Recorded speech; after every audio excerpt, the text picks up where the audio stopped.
Today we're talking about law and judicial system in Indonesia. Jadi grup members kita itu ada Ahmad Nazal Busro sendiri, lalu ada Alisa Rahmadani, ada Elfrida Arita Hutosoid, ada Ewal Bunan, ada Frincila Gultom, ada Muhammad Pasha Aprilia, ada Fiska Tiara Wisnustari, dan ada saya sendiri yaitu Zilzara Mutirani. So, table of contents yang akan kita omongin hari ini itu ada proposals of law sama sources of law, yaitu tujuan hukum dan sumber hukum itu sendiri. Lalu kita masuk ke proposals of law dulu lah ya. Oke. Purposes of law atau tujuan dari hukum ada berbagai pengertian dari expert, yaitu salah satu dari Profesor Subakti SH, yaitu menyelenggarakan keadilan dan ketertiban sebagai syarat untuk mendatangkan kemakmuran dan kebahagiaan. Ada lagi dari Profesor I.J. Van Attenor, yaitu mengatur pergaulan hidup secara damai.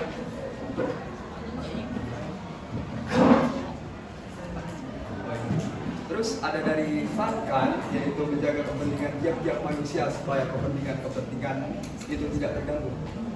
Terus ada Jeremy Bentham, yaitu mewujudkan kebahagiaan yang sebesar-besarnya bagi sebanyak mungkin orang. Terakhir ada dari Noto Hami Jojo, yaitu ada 3 bait, yaitu mendatangkan tata dan damai dalam masyarakat, segi reguler.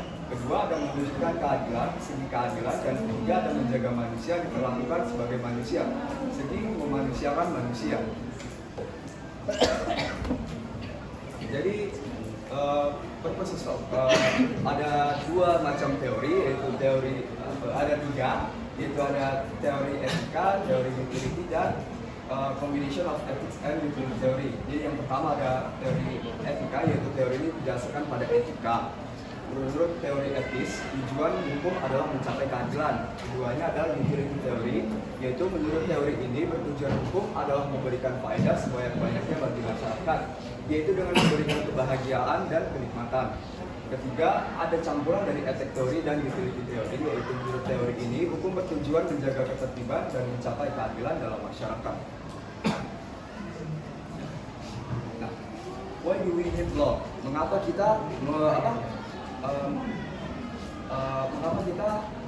harus punya hukum gitu. Jadi ada 4, yaitu menegakkan keadilan dan kebenaran, mencegah tindakan dan sewenang-sewenangnya, melindungi hak asasi manusia, dan menciptakan suasana yang tertib, tentram, aman, dan damai. Lalu kita masuk ke sources of law atau sumber dibuatnya hukum ini ya. Jadi sumber hukum itu merupakan segala hal yang menimbulkan aturan dan mempunyai kekuatan memaksa. Sumber hukum ini dibedakan menjadi 2, yaitu ada sumber hukum material dan ada sumber hukum formal. Jadi sumber hukum material ini atau well-born adalah keyakinan atau perasaan individu serta pendapat umum yang menentukan isi atau materi hukum. Materi hukum ini dia berasal dari agama atau kesusilaannya. Substansi dari hukum material ini masih abstrak sehingga perlu dikonkretkan. Konkretisasi inilah yang berwujudkan hukum formal sehingga dapat dikatakan sumber hukum formal adalah perwujudan isi atau materi hukum material yang menentukan berlakunya hukum itu sendiri.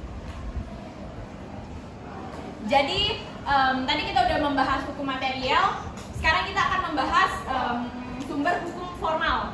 Jadi ada 5 sumber hukum formal ini, yaitu ada undang-undang, kebiasaan, jurisprudensi, ada traktat, dan ada doktrin.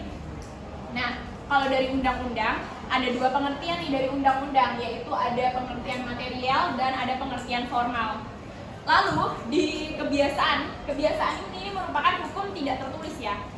Jadi apa sih itu kebiasaan? Kebiasaan merupakan perbuatan yang diulang-ulang terhadap hal yang sama, kemudian diterima serta diakui oleh masyarakat sebagai norma bersama dan wajib dipatuhi oleh seluruh masyarakat itu sendiri. Yang ketiga adalah jurisprudensi.